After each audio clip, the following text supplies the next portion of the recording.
बहुत समय पहले की बात है, किसी गांव में एक किसान रहता था।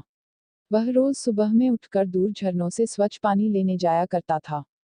इस काम के लिए वह अपने साथ दो बड़े घड़े ले जाता था, जिन्हें वो डंडे में बांधकर अपने कंधे पर दोनों ओर लटका लेता था। उनमें से एक घड़ा कहीं से फूटा हुआ था और दूसरा एकदम सही था। इस वजह से रोज घर पहुंचते पहुंचते किसान के पास 1.5 घड़ा पानी ही बच पाता था। ऐसा 2 सालों से चल रहा था। सही घड़े को इस बात का घमंड था कि वो पूरा का पूरा पानी घर पहुंचाता है और उसके अंदर कोई कमी नहीं है। वहीं दूसरी तरफ फूटा घड़ा इस बात से शर्मिंदा रहता था कि वो आधा पानी ही घर तक पहुंचा पाता है और किसान की मेहनत बेकार चली जाती है। फूटा घड़ा ये सब सोचकर बहुत परेशान रहने लगा और एक दिन उससे रहा नहीं गया। उसने किसान से कहा, मैं खुद पर शर्मिंदा हूँ और आपसे क्षमा मांगना चाहता हूँ। क्यों? किसान ने पूछा, तुम किस बात से शर्मिंदा हो?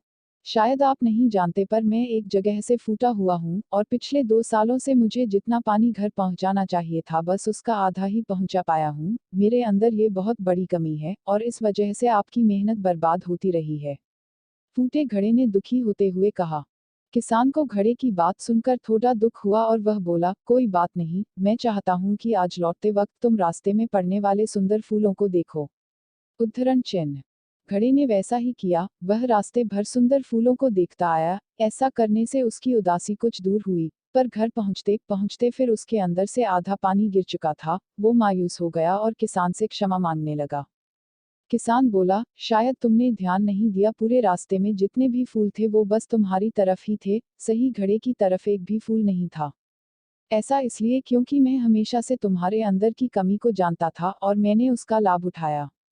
मैंने तुम्हारे तरफ वाले रास्ते पर रंग बिरंगे फूलों के बीज बो दिए थे, तुम रोज थोड़ा थोड़ा करके उन्हें सींचते रहे और पूरे रास्ते को इतना खूबसूरत बना दिया।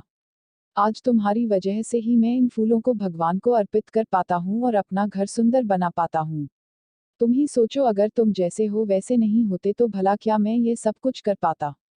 दोस्तों, हम सभी के अंदर कोई ना कोई कमी होती है, पर इन कमियों का रोना न रोकर हमें अच्छाइयों पर ध्यान देना चाहिए।